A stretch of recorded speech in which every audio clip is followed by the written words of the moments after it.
first game back, and obviously an injury that kept you out several weeks. Yeah, I mean, it's whatever. It's week 6, 7 in the NFL.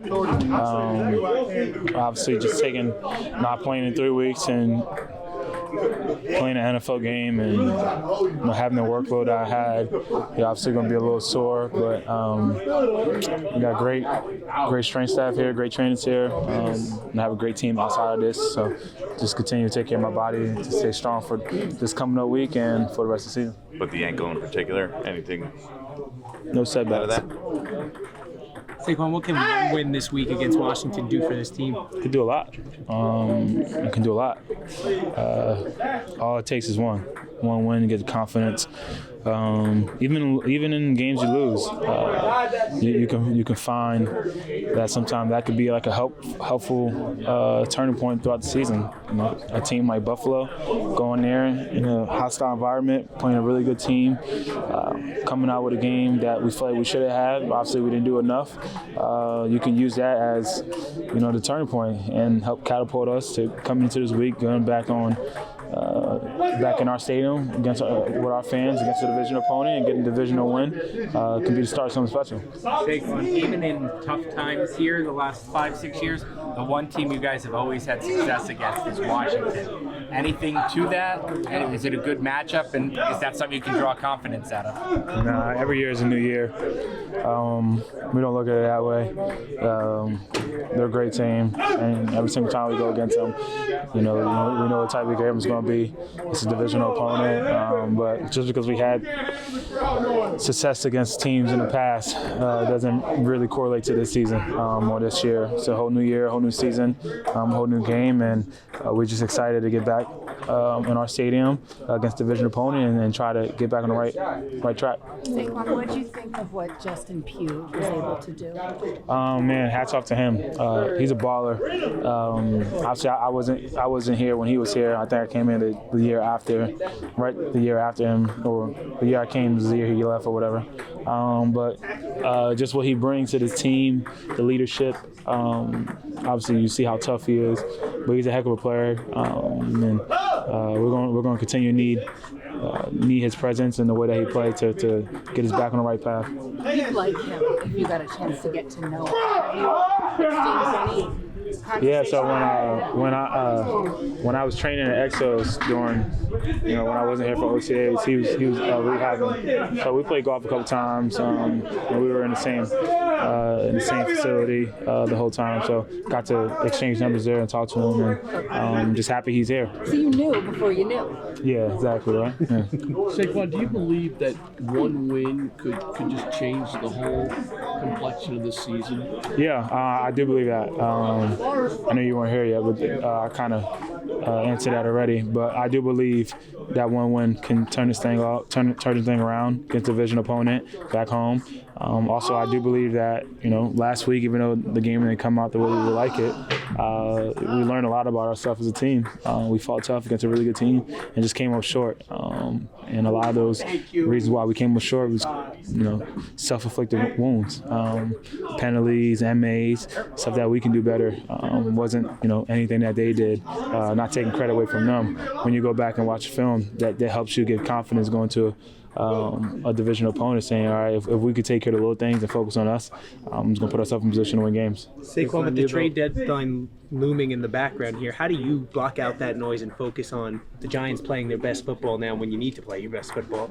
It's not really blocking it out. I can't control that.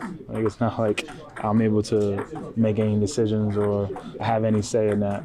Only thing that I have, one say that I have is the way I show up to work and the way I go out there and compete, and that's the things that I can control. Have you thought you've always wanted to be a Giant forever? Have you thought about the fact that it might not be in 2 weeks? No, I mean, that never crossed my mind. Obviously, I've been public and vocal about how I feel about this organization and where I want to be. But like I said, knowing the business and seeing that side of it, there's a lot of things that I can't control. So sitting here, everyone knows how I feel. Everyone knows I don't want to get traded, I don't think anybody in their right mind would want to get traded anywhere. It's not not an easy thing to do. You got to move. I have a family. I would love to be here, but like I said, it's not in my control. My focus is to be the leader I can be for the team and try to get this thing on the right track. Has there been any conversations, just on the trade, any trade conversations with you or your people? With me and my team, no. My focus is Washington, trying to come back and get a win. Obviously, happy that I'm healthy again, be able to get back on the field.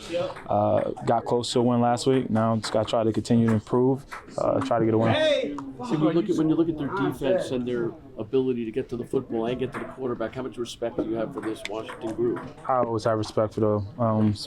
Their defense is amazing. It's always fun playing against them like in a competitive way. I got nothing but respect for the whole defense, but especially those four monsters. I just feel like they've been there forever. They've been there as long as I've been there. The only one who hasn't, I think, is Chase, and Chase was there the year after that. So going against them, it's fun. They're a fun group to play against. It's always competitive. It's always tough. It's a challenge that, as a competitor, you love to go against. So look forward to doing that again, and hopefully we come out and win. Is it a little confounding that you guys haven't been able to score those offensive touchdowns and things over 200 minutes now? 200 minutes? Dang. Keep going. What was the question? What was the question? Is it confounding to you? I mean, this is a high-scoring league now. Everything's sort of tilted towards the offense. Do you know why it's happening and what? Yeah, it's simple.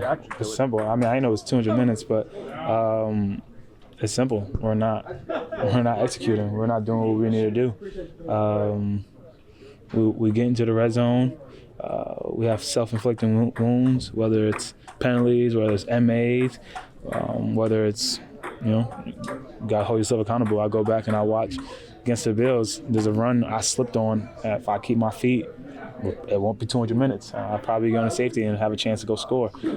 Just gotta lock in, get a sense of urgency as we get closer, and when the opportunity comes, make a pay for it. But not to really focus on high scoring, scoring 40 points. I think that's where a lot of people get confused. That the main thing is winning football games. And even last year, at this point last year, we were 5-1. A lot of people didn't like how we were 5-1 because it was more old-fashioned. We were running the ball. We weren't throwing 3,000 yards or whatever, but we were finding a way to win games. I think a lot of people would much rather be in that scenario than scoring a lot of points and still being 1-5. So whatever it takes to win football games. And sometimes you're going to have to score a lot of points. Sometimes it might be 6-3 as long as we win. We just got to find a way to do it. Saquon, when you look more, Saquon, the offensive line kind of settled down that second half. You were getting some choke plays. Does that give you confidence, the offense confidence heading into this one? Yeah, definitely gives you confidence. Obviously we could sit here and we could say what we want about how the offensive line been playing, and I'm not going to sit here and make any excuses for them. But the reality is we had 6, 7. I don't even know the number of how many starting combinations and how many people been out and been down, in and out. That's the toughest position to play because all 5 of those guys got to be in sync. And sometimes, it helps when you play with each other for a long time, but that has not been the case. And you can see when we're able to all be on the same page, and it may not be perfect, but we'll be able to split some long runs and be able to go down the field and make plays. So none of our confidence is lost in those guys. We know we're only going to get better. We know we're going to get guys healthier and they're going to come back, and just keep trusting in them. But at the end of the day, I feel like they get too much disrespect, and I want to tip my hats off to a lot of those guys playing out of position, who's going out there and fighting for us, even though it's not going the way we would like. Definitely want to recognize that for them, and if they keep going, we keep going. The stuff don't turn around the right way. Saquon, sometimes with the running back, you feel like you're on the precipice of breaking one. You mentioned taking something from a loss even to the Bills. Do you feel like this team is on the precipice of breaking it or getting it together? Yeah, right, I feel like it can go one way or the other. It's simple. It can go really well, or we can continue to fight and continue to keep losing games. It's that simple. And I think where I believe, and I feel like we believe as a team, is obviously we didn't come away with a win in that last game, but that can be, we've more times than not, the way we fought in that game and the way that we played, and you come away with a win. So hopefully we continue to have that mindset, continue to have faith in each other, belief in each other, and just get one. And then when you get one, focus on getting another one, and another one, and just take it like that.